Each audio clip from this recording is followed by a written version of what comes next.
आज की कहानी है ऐसा क्यों होता है।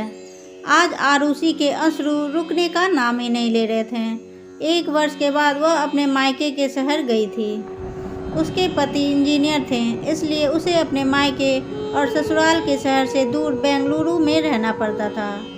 आरुषि के पति देवेश अपने घर साल में 1 बार ही जाते थे। यह उनका हर साल का नियम था। इस बार भी जाने वाले थे। जाने की प्लानिंग देवेश कर ही रहा था कि गांव से उसके चाचा का फ़ोन आ गया और कहा कि उसके चचेरे भाई की शादी है। देवेश तो बहुत खुश हुआ। चलो इस बार गांव जाने का भी मौका मिलेगा। इसी बहाने गांव के सभी व्यक्तियों से मुलाकात भी हो जाएगी। बार बार यह बात उसकी जुबान पर आ रही थी। फ़ोन पर अपनी माँ से आज आरुषि बात कर रही थी।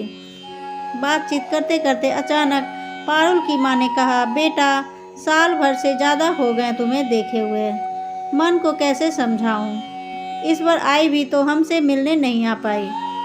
जब से उन्होंने जाना कि तुम इसी शहर में हो तब से लगातार ही तुम्हारे पापा बार बार पूछ रहे थे कि आरू कब आएगी। कैसे उन्हें कह दूं कि तुम आई भी और चली भी गई। बेटा क्या तुम्हारा मन नहीं किया हमसे मिलने का। माना कि तुम पर दामाद जी पर जिम्मेदारियां बहुत थी। इस बार क्या अपने बूढ़े माँ बाप के लिए तुम्हारे पास कुछ घंटे भी नहीं थे। आरुषि का मन माँ की बातें सुनकर भीग उठा। वह भी तो कब से माँ से मिलना चाहती थी, पर देवेश समझे तब ना। इस बार जब भी आरुषि ने मायके जाने की बात की, उसके पति देवेश ने ससुराल की जिम्मेदारियों को सुनाकर उसका मुंह बंद कर दिया। एक दिन तो हद ही हो गई जब देवेश ने कहा कि तुम अपने मायके में वीडियो कॉल कर लो।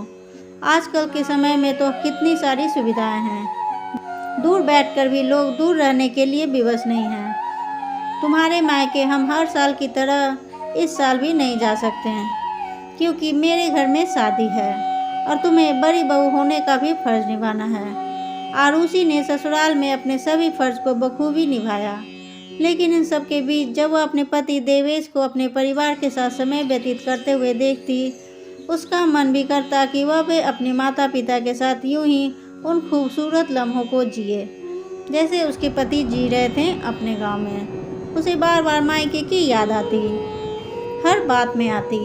आरुषि सोचती कि देवेश के साथ ससुराल में उसका ध्यान तो रखा जाता है, लेकिन अपने माता पिता के साथ रहने का सुकून वह बहुत मिस करती थी।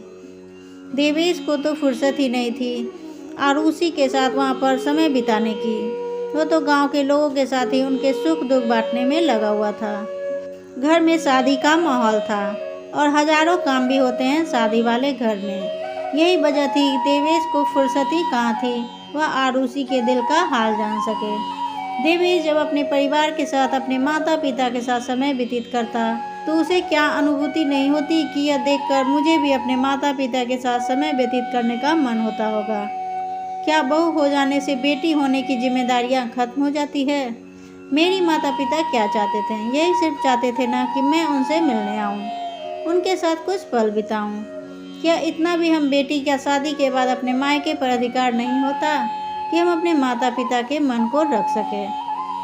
न तो मेरे ससुराल वालों ने ही देवेश को समझाया और इन बीते दिनों में देवेश ने भी कभी मुझे समझाने की कोशिश नहीं की। क्या शादी हो जाने भर से अब वह मेरे माता पिता नहीं रहे। रात भर यही सोचते हुए आरुषि रोते रही और पास ही देवेश गहरी नींद में सोता रहा। सुबह ही फ्लाइट से दोनों को निकलना था।